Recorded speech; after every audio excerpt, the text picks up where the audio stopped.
अस्सलातु वस्सलामु अलैका या रसूलल्लाह। अस्सलातु वस्सलामु अलैका या हबीबल्लाह। हज़रत जुनायद बगदादी रहमतुल्लाह अलैह, बाबा जुनायद बगदादी रहमतुल्लाह अलैह एक दिन কোনো এক সফরে যাইতেছিল। তো ওনার সাথে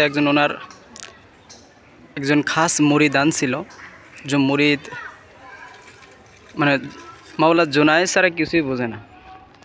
তো হুজুরের সাথে যাইতে যাইতে এখন জায়গায় যাবে হুজুর কেবলা, এখন ওইটা হচ্ছে নদী পড়ে গেছে মাঝখানে। এখন নদী যেহেতু পড়ে গেছে, এখন যাইতে হইলে তো আপনার নদী পারা হওয়া লাগবো। আর এখন এই পারে মানে নৌকাও নাই, মাঝিও নাই, হ্যাঁ ওই পারে চলে গেছে। আর হুজুরের যাওয়া লাগবো তাড়াতাড়ি। তো হুজুরকে বলে হালাতেরই কায়দায়, হ্যাঁ বিসমিল্লাহির রহমানির রহিম নদীর উপর থেকে পায়ে হাইটা রওনা দিয়ে দিছে। তো হুজুরকে বলে কিছু দূর যাওয়ার পরে দেখতেছে মুরিদ ডাক দিতেছে, হুজুর আপনি তো চলে যেতেছেন পানির উপর দিয়ে, আমি যাবো কেমনে? তো বলছে আচ্ছা তুমি যাইতে পারতেছো না, তো একটা কাজ করো, তুমি ইয়া জনায়েদ বলতে বলতে আমার পিছে পিছে আসো।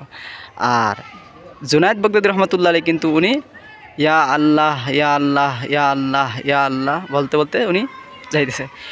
তো মুরিদ ইয়া জুনায়েদ পীরের বাক্য যখন ব্যবহার শুরু করলো, কিছু দূর যাওয়ার পরেই ইবলিস ওই মুরিদের ভিতরে ওয়াসওয়াসা দিল, বলতেছে দেখ তোমার পীর আল্লাহ আল্লাহ ডাকতেছে, একত্ববাদ স্বীকার করতেছে, আর তুমি কেন জুনায়েদের নাম জপতেছো?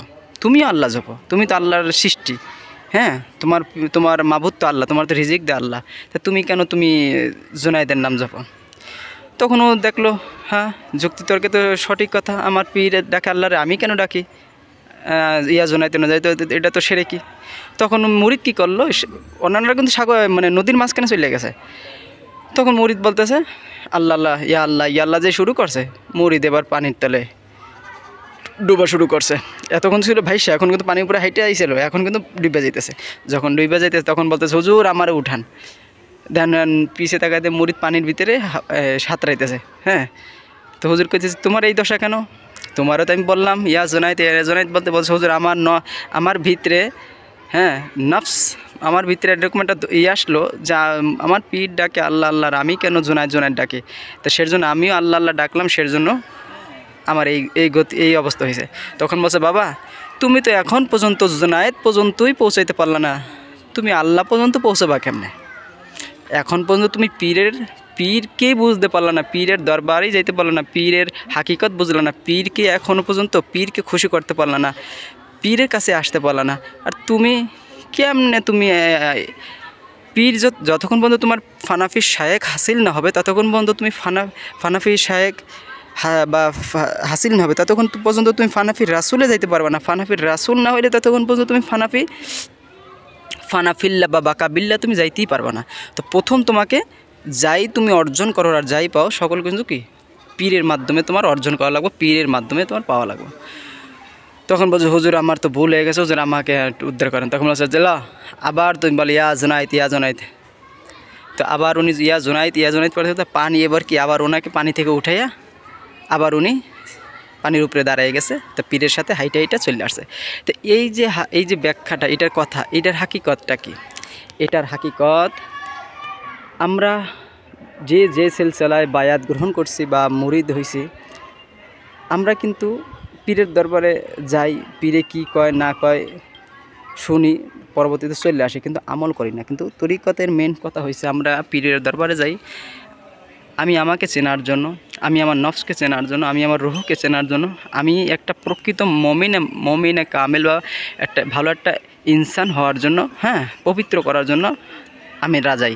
আমার খারাপ গুণটা ফালাই দিয়ে ভালো গুণটা আমি অর্জন করি, খারাপ চরিত্রটা ফালাই দিয়ে ভালো চরিত্রটা অর্জন করি, এর জন্য কিন্তু যাই।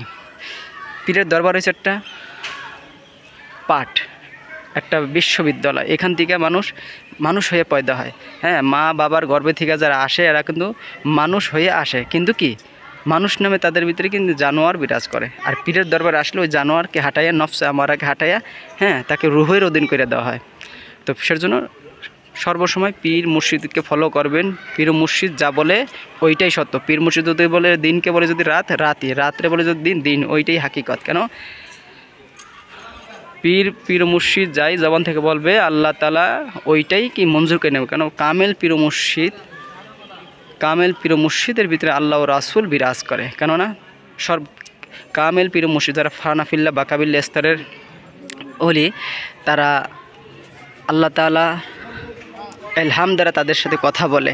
সরকারে কায়নাত রাসূল করিম সাল্লাল্লাহু আলাইহি সাল্লাম স্বয়ং কি তাদের সাথে এসে মোলাকাত করে, এবং কি মানে পিরানি পীর দস্তগীর গাউসুল আজম স্বয়ং আসে। এর বহুত হাকিকত আছে, ব্যাখ্যা আছে। তরিকা আপনারা তো জানেন, তরিকা মস্কও করেন। হ্যাঁ, তো তরিকতের যে আমল আখলাক আছে ওগুলো সবগুলো আদায় করবেন, আল্লাহ তাআলা আমাদের দান করবেন। মেন হয়েছে ফানা ফি শায়েখ। হ্যাঁ, পীরের কদমে ফানা হন, তারপরে আগে পীরকে বুঝেন। যাক, আল্লাহ আমাদের কবুল করুক। আল্লাহ।